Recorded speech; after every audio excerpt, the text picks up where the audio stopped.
Our first game of the weekend, our first championship game of the weekend is the FCS Championship played in Frisco, Texas in the Toyota Stadium. This is a 2 p.m. kickoff on ABC on Sunday. Sunday, that is. The 13-1 Montana Grizzlies take on the South Dakota State Jackrabbits, 14-0, defending national champs. Brad, the Montana Grizzlies have not been to a national title game in over 14 years. Wow. This fan base is hungry. This team is hungry for a national title, yet they're the underdogs in this one for obvious reasons by 13.5 points. South Dakota State is favored by 13.5 points. Over-under for this game is 49.5. Brad, I'll turn it over to you. We've got some playmakers in this game that could probably play at the next level if they get the chance. When you look at guys like Isaiah Davis and Gronowski and McDowell and Gilman and White and Jenke, there's playmakers all around. These two teams deserve to be here, but in the end, there's only one champion.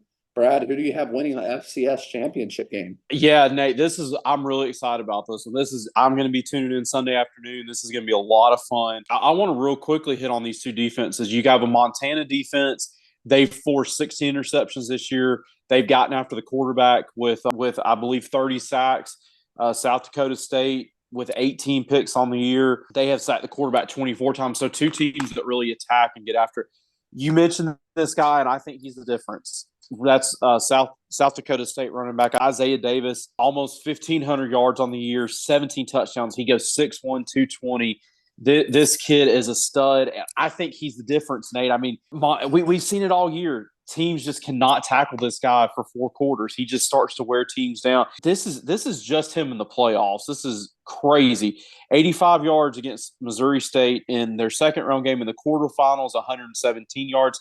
In the semifinals, 192. And then a couple weeks ago versus Albany, 107. So this kid grinds out yards. You mentioned their quarterback, Gronowski. He's 28 touchdowns to 4 picks. He is just really, really solid. I think Montana's going to keep it close. I think they've got some playmakers, and I think their defense is going to come out and attack, but give me the Jackrabbits to win this one. I think this is going to be a fun game.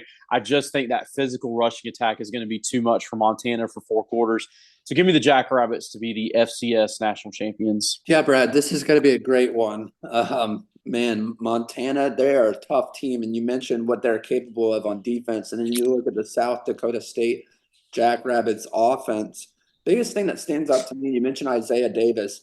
Shout out to Joplin, Missouri. My dad grew up there. It's a very small town in Missouri. Our buddy Aaron's from Missouri, so shout out to him as well. He'll know what Joplin, Missouri is all about. Definitely my dad does. So that's really cool having that connection there. Isaiah Davis, if you want to come on our show, come on. We'd love to talk about Joplin with you. Montana is going to do everything in their power to stop Isaiah Davis. They're going to stack the box as much as they can.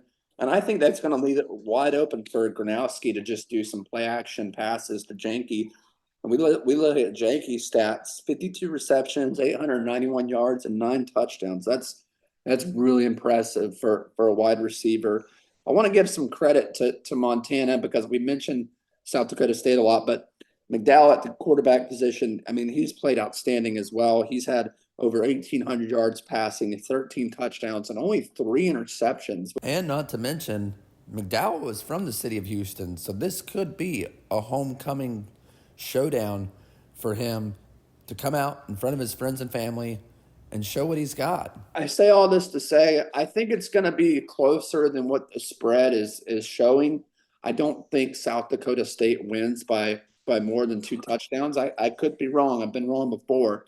But you have to think Montana is going to come out there swinging with some pride. In the end, give me the South Dakota State Jackrabbits to win back-to-back. They are the Georgia of the FCS, and they have proven it.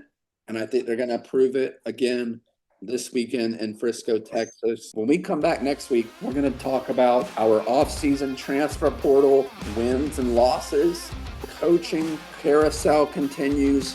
got a few positions that need to be filled. Brian Kelly just fired his whole defensive staff at LSU, so we're going to talk about who would be a good fit there if someone's not hired between now and then. Got a lot of coverage coming up. You're not going to want to miss out. Be sure to subscribe down below. We're building. We're up to 43 subscribers now.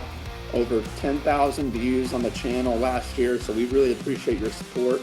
We're looking to get 20,000 plus this year. Be sure to share it with your friends, give this video a big thumbs up, and make sure your bell notifications are turned on so you can stay up to date each week when we post our latest videos. From Break the Huddle Studios, this is Nathan and Brad signing off.